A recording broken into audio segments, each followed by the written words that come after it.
नमस्कार मित्रांनो. NGO management या युट्यूब चॅनलमध्ये आपलं सर्वांचं हार्दिक स्वागत आहे. आजच्या या व्हिडिओमध्ये आपण एक विषयावर मार्गदर्शन करणार आहे. आणि तो विषय आहे importance of issuance of a notice. म्हणजे नोटीस इश्यू करण्याची पद्धत यावर आज या व्हिडिओमध्ये आपण मार्गदर्शन घेणार आहे. आपण मागच्या एका व्हिडिओमध्ये सभासद रजिस्टरचं महत्व, इम्पॉर्टन्स ऑफ मेंबरशिप रजिस्टर या विषयावर मार्गदर्शन मी त्या व्हिडिओमध्ये केलेलं आहे आणि त्या मार्गदर्शनाची कारणं सुद्धा त्या व्हिडिओमध्ये मी दिलेली आहे मित्रांनो.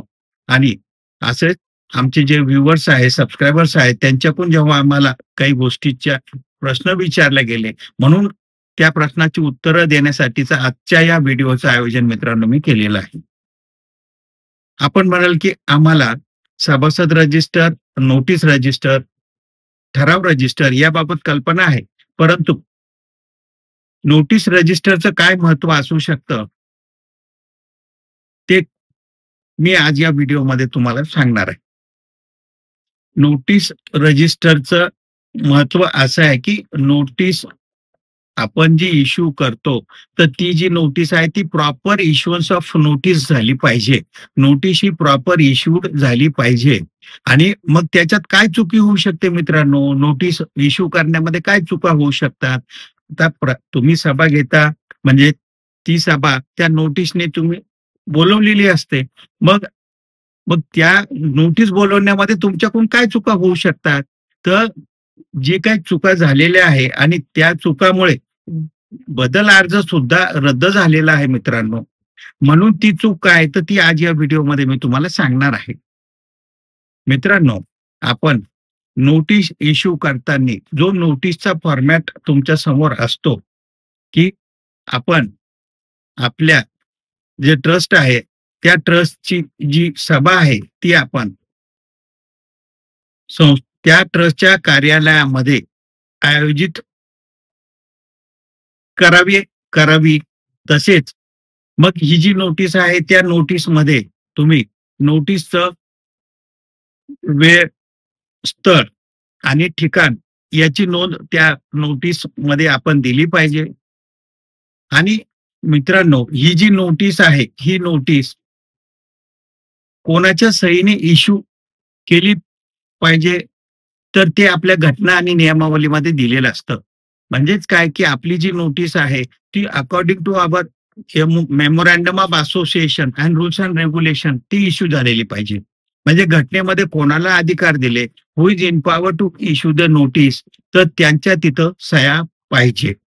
आणि मग नोटीसमध्ये खाली ज्या सह्या असतात सर्वांच्या, काय असतं, आपण म्हणजे रजिस्टर फिरवूनच तिथं सह्या घेतो, की बाबा यांना नावाच्या पुढे आपण सह्या घेतल्या म्हणजे प्रत्येकाला नोटीस मिळाली असा आपला त्याच्यामध्ये पुरावा असतो, की या नोटीसवर नावाच्या पुढे आम्ही सह्या घेतल्या आणि आम्ही नोटीसवर सह्या घेऊन ही नोटीस सर्वांना आम्ही इश्यू केलेली आहे. मग याच्यात चुकलं काय, की मित्रांनो, जेव्हा आपण नोटीसचा फॉर्मॅट बघता, त्या फॉर्मॅटमध्ये विषय जे आहे, विषयाच्या खाली लेफ्ट साइडला पहिले सचिवाचं एक नाव असतं आणि उजव्या बाजूला अध्यक्षाचं नाव असतं. आणि नेमकं काय होतं, ते सचिव आणि अध्यक्ष जे आहे, नुसते नाव असतं सचिव आणि अध्यक्ष, आणि त्याच्या खाली जे आहे विश्वस्तांची नावे आणि पुढे सह्या असतात. आपण तिथे नावे लिहितो आणि उजव्या बाजूला सह्या घेतो. कारण आपली जर 7 सभासद असतील, तर 7 सभासदांची आपण खाली नावं घेतलेली आहे. आपलं म्हणणं आहे की त्याच्यात अध्यक्ष आला, सचिवही आला आणि पुढे त्यांच्या सह्या पण आहे. परंतु वरती जे आहे सचिव आणि अध्यक्ष यांच्या सह्या घेण्याचं तुम्ही राहून जाता.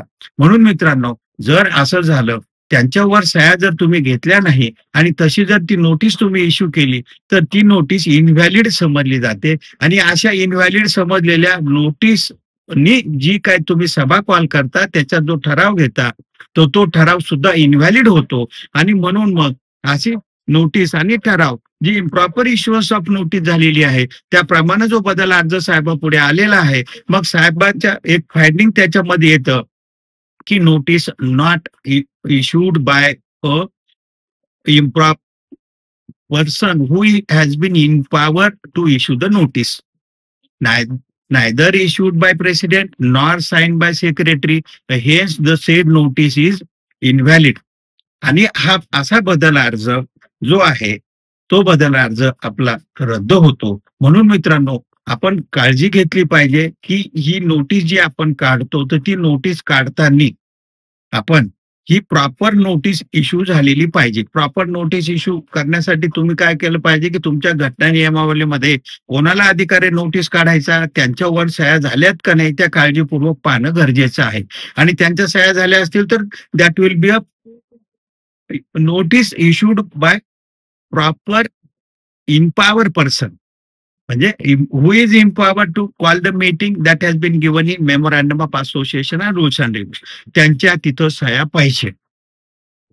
आणि असं म्हणजे काय होतं, हे असं तुम्ही जर इम्प्रॉपर नोटीस दिलेली आहे असं जर साहेबाच्या लक्षात आलं, तर मग काय होतं, automatically resolution called by the sed notice become invalid. आणि म्हणून असा दाखल केलेला जो बदल अर्ज आहे तो सुद्धा आपला रद्द होतो. म्हणून मित्रांनो, आपण ही काळजी घ्यायला पाहिजे. आता रिसेंटली आमच्या समोर एक मॅटर आलेला आहे, की जी खाली सहाय्यक धर्मादायुक्त या साहेबांनी जे आहे तो बदल अर्ज जो आहे तो रद्द केलेला आहे. आणि मित्रांनो, त्याची जेव्हा आपण कारणं बघतो, की on which what reason the change report was came to be rejected, तर त्यांचं म्हणणं आहे की याच्यात दिले त्यांनी present matter is found uncontested. म्हणजे ह्या बदल अर्जाला कोणाचाही तिथं विरोध नाही, ऑब्जेक्शन नाही कोणाचं, तरी सुद्धा म्हणजे हा बदल अर्ज अनकंटेस्टेड आहे, कोणाचा तिथं विरोध नाहीये. हाऊएव्हर, जेव्हा नोटीस त्यांनी बघितल्या, exhibit 13 and 15 reveals that there were not issued by an authorized trustee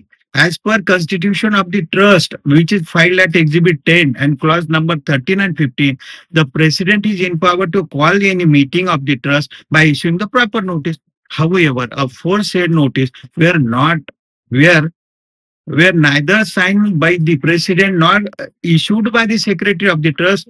Thus, the meeting dated so and so, called out in accordance with the said notice, were not conducted as per the constitution of the trust, and notice were not issued properly. I found that the election of executive committee was not held as per the rules and regulation of the trust, and therefore the change report bearing so and so is hereby rejected. म्हणून मित्रांनो, आपण notice issue करताना आपण काय काळजी घेतली पाहिजे, तर ते आज या व्हिडिओमध्ये मी सविस्तर मांडण्याचा प्रयत्न केलेला आहे. आणि हे जे आहे हे का महत्वाचं आहे, की ज्या लोकांना अडचणी आल्या त्यांनी आमच्या समोर ह्या गोष्टी मांडल्या. म्हणून आमचे जे व्ह्युअर्स आहे, सबस्क्रायबर्स आहे, त्यांना एक चांगल्या विषयाचं ज्ञान व्हावं, त्या दृष्टिकोनातून आजच्या या व्हिडिओचं मी आयोजन केलेलं आहे. मित्रांनो, विषय फार छोटा आहे, परंतु जर एखादी टेक्निकल गोष्ट जर राहून गेली तर त्याचे परिणाम काय भोगावे लागतात विश्वासांना, ट्रस्टला. मग काय होतं, एखादा बदल अर्ज जो काय तो साहेबापुढे जेव्हा चालतो त्याच्यामध्ये आपले वर्ष 2 वर्ष निघून जातात निकालापर्यंत. जेव्हा निकाल येतो तेव्हा निकाल जर असं टेक्निकल गोष्टीवरती जर आपला बदल अर्ज रिजेक्ट होत असेल, तर तिथं ज्या विश्वस्तांनी 2-3 वर्ष मागे काम केलेलं असतं, मग त्या कामाबद्दल सुद्धा प्रश्नचिन्ह निर्माण होतं. म्हणून मित्रांनो, बदल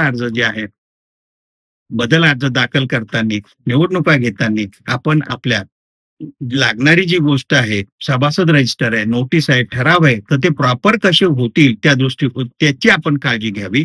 आणि मित्रांनो, एनजीओ ट्रस्ट सोसायटी याबाबत विविध विषयावर मार्गदर्शन घेण्यासाठी माझ्या एनजीओ मॅनेजमेंट या युट्यूब चॅनलला आपण लाईक, शेअर आणि सबस्क्राईब करा.